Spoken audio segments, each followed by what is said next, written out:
You know something I don't think people talk enough about, especially in the trans community? Body image.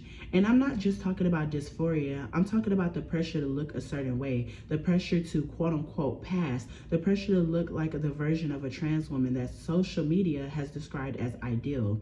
Because if we're being honest, a lot of trans women feel like they're not feminine enough, they're not pretty enough, or they're not trans enough.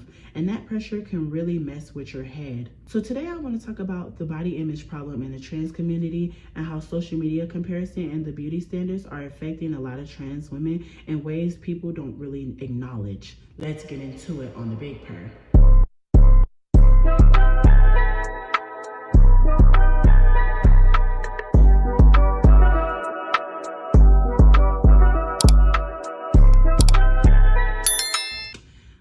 Go back to another video. My name is Alizea and I'm your favorite black transsexual. Get up into the Big Purr, whatever. I'm back. How are you wonderful, amazing, beautiful people doing today, girl? I hope you're doing amazing. Thank you for asking, period. Today's vibe is pink, bitch. You already know. Like, girl, I just want to give flowers. I just want to give what is supposed to be gave, girl. You know I love me some butterflies. Get up into it, but that's not what y'all are here for, girl. Before we dive into today's wonderful, amazing video, girl, I need you guys to like, comment, and subscribe, and make sure you hype the video up so you never miss this pretty face on your screen, girl. Bada bing, bada boom. And let's dive into today's wonderful, amazing video. And shout out to my channel members. Hello. The comparison trap. One thing that happens when you start exploring your identity, especially online, is comparison. You go on Instagram, you go on TikTok, you go on Twitter, and suddenly you're seeing all these trans women who look perfect. Perfect skin, perfect body, perfect transition. And you start thinking, why don't I look like that? And what am I doing wrong? And that comparison can become really toxic over time because social media is a highlight reel. People post their best pictures, their best angles, their best moments. But when you're constantly seeing that, it starts to feel like that's the standard you're supposed to meet. Don't compare yourself to someone who hasn't lived your life. So in other words, don't compare yourself to anyone at all. No one has your exact mix of experiences, setbacks, advantages, relationships, failures, or quiet wins. No one has woken up in your body with your mind carrying your specific history. So what exactly are you measuring against? It's easy to look at the 20-year-olds winning Olympic gold right now and think, what am I doing with my life? Like there's some sort of universal timeline and we all agreed that you're behind. But you're comparing highlight to reality. You see the medal, you see the podium, you see the success at 20, but you don't see what they sacrificed at 15. And even deeper than that, you don't see what they struggle with that has nothing to do with what they're doing at the Olympics. Maybe their entire identity is tied to one event. Maybe they deal with anxiety that you've never experienced. Maybe their path was grueling in ways that you can't even imagine. Or maybe it wasn't. That's the point. You don't know. Comparison assumes equal context, but context is everything. Different starting lines, resources, passions, different definitions of success. You're judging your whole life against a snapshot of someone else's peak moment, and that's not fair to you. The only comparison that actually makes sense is between you and who you were yesterday. Are you a little more disciplined, honest, braver? That's real progress because it is measured inside of your own story. Someone else's timeline is not evidence that you're late, it's evidence that you're different. And different does not mean you are behind. The passing pressure. Another thing that plays a huge role in body image for trans women is the pressure to pass.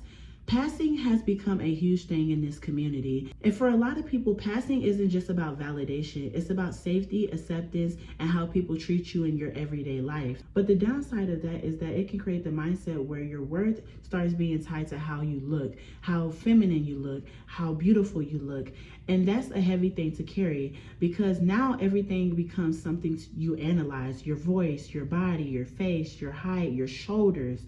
You start hyper-analyzing yourself in ways that really are unhealthy. So for my trans girls out here, they understand what I mean by this, but when you start passing more, bitch, you start dealing with more problems. Like, I'm not gonna say more problems, but I feel like you start dealing with a whole different set of issues that you wasn't really like ready for. And I saw somebody talking about this on TikTok a couple of days ago. Men do treat you different versus when you are more passable versus not so passable. So for example, in the entertainment business, men start to like talk to you like you stupid almost, or they start kind of making you kind of like the hush woman while they be the macho man, or making them the person that be the mouthpiece while you be the one to shut up, or now all of a sudden you can't have no opinions, or all of a sudden just sit there and be pretty, or shut up, don't say nothing, or just let me handle this. And it's always that, and it's almost like they just want you for the face, and they don't really see you for who you are. And I feel like a lot of people that just start their transitioning journey,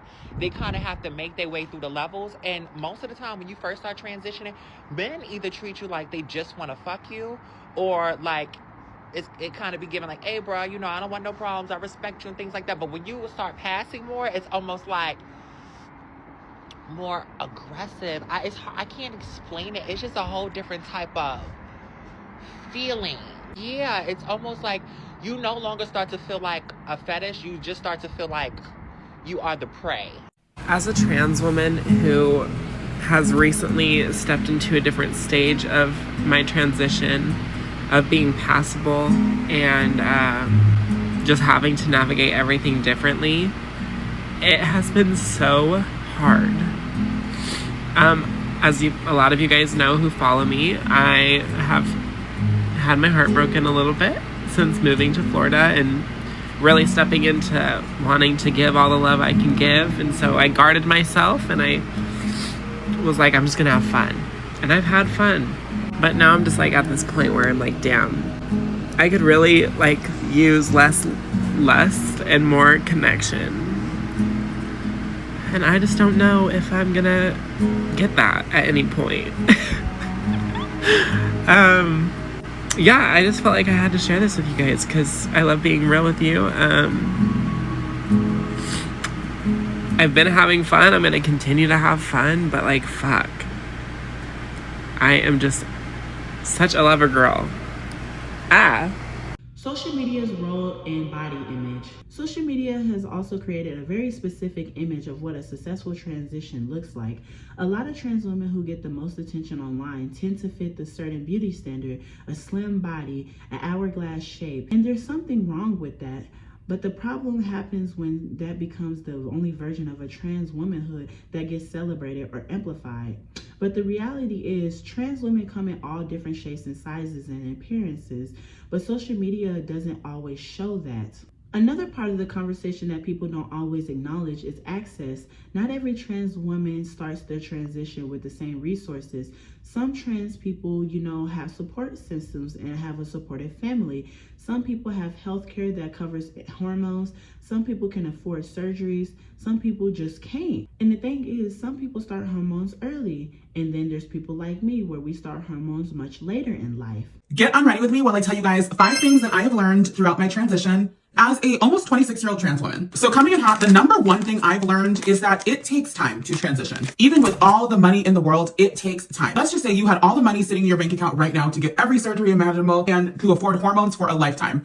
It still takes time for the hormones to work. You know what I mean? It can still take maybe 2-3 years to really see the physical manifestations really come through. And then if we're talking more so about surgery, a lot of the time surgeries are booked out months in advance. Like if you book a surgery today, chances are you won't get it for like 2 months. Some doctors, if they're not super popular or just like are rushing to get through patients, obviously will take people in faster because they're just trying to get as many done as possible. But a lot of the time, even booking surgeries, you're waiting a few months, sometimes for a consultation, and then you're waiting to get the procedure afterward. And I get a lot of messages from some of my younger trans girls who ask me how I did it or just, want to know just about the process. And honestly, I tell everyone, it just takes time. And then when you get said surgeries, it takes months to recover from most procedures. But moving away from the topic of just physical changes, it can take years to even mentally adjust to living your new life as your true self. For example, going by a new name. Like not everyone in your life is just going to know how to automatically address you with the correct pronouns and your new name right off the bat. It takes years not only for you to adjust, but for everyone around you in social environments to adjust to the new you, which, I get that it's not really the new you because it's how you felt on the inside much before you came out. But hey, you got to give it time. You got to give everything time. You got to give the physical changes time, and you've got to give the social transition time as well. It takes patience, honey. But listen, if there's one thing I know about trans women, we can get through anything, and we are warriors. We are fighters, and we do not give up. The next thing I've learned is that, honestly, if you have not lived very long in transition or you are kind of early in transition, dating probably is not the best idea. And listen, I'm not going to police people and tell people how they should live their lives. But like I said previously, It takes time to socially adjust to living as the new you. So you have to just give yourself time to learn to love the new you. Like, it is really hard in the beginning, because in the beginning of transition, you are more fragile and you are experiencing a lot of things for the first time. And I just have learned, especially years ago, that it was just hard to try and meet someone and form romantic connections early on in this journey. Like, there's a lot going on, and it's just like, I don't know. My personal advice is just don't add more to your plate than what is needed. Just saying. Number 3, you will inspire people who you thought would never be inspired by you. And this is a pretty interesting and cool thing, is that you have to realize, in a world full of, unfortunately, a lot of hate and transphobia, there are still a lot of people out here who actually really, really admire our community and our bravery and our, like I said, our willingness to just always put ourselves out there and not give up on who we know we are. And it is pretty cool to go through your transition and realize that there is a lot of love out here. And a lot of people really are fascinated with us in a good way. Now, moving back into kind of the more superficial of it all, learn how to do your makeup in a way that suits your face. Invest in your craft when it comes to your glam and beauty. And I'm not saying you have to go and just buy the most expensive makeup kit and all the best products, but just practice your makeup. Trust me, once you get good at makeup and you know how to paint your face like a pro, especially as a trans girl, it is such a big boost of confidence. And I'm just so glad that throughout the years, I have really taken the time to just learn how to do makeup and how to do hair. Like, it is just so important, and it really can make you feel a lot more like yourself. Like, once you really get good at doing your makeup.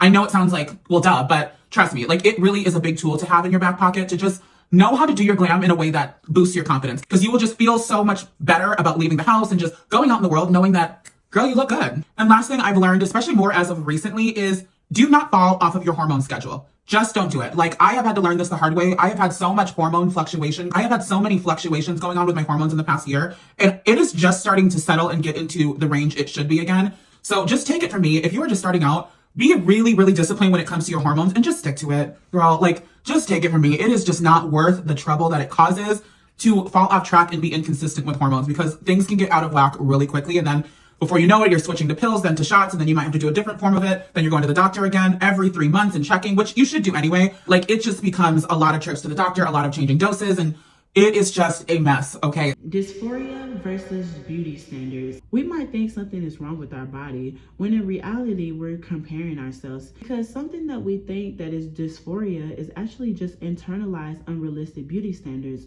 And that's something that can affect someone, and it hits different, especially hard in communities where appearance already plays a big role in identity.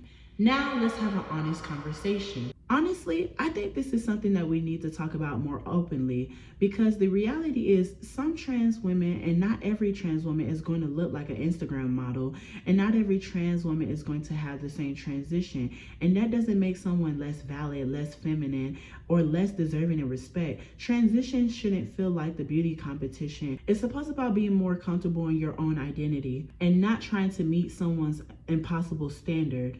But I'm curious what you guys think. Do you think social media plays a part? Do you think society plays a part? Or do you think, people are insecure? Just let me know in the comment section. Or do you think it's always been like this? Let me know. Let's have a real conversation, because you guys are my Bookie Bears, and I actually read you guys' comments. It might not look like it, but I read the comments, girl. No tea, no shade, until they get chaotic, girl. But I love you guys. Make sure you guys like, comment, and subscribe, and hype the video up. And shout out to my channel members for supporting me. You guys have been supporting me through thick and thin. I love you guys from the bottom of my heart, girl. Y'all have literally been paying the bills, girl, without even knowing it. So, kudos to y'all. But I love you guys. I'ma end this goddamn video, girl, because I gotta go downstairs with my goddamn Bookie Bears or whatever, girl. I gotta go downstairs with my friends or whatever, girl. They want to hang out. So yeah, I'm gonna talk to you wonderful, amazing people later. Bye, loves.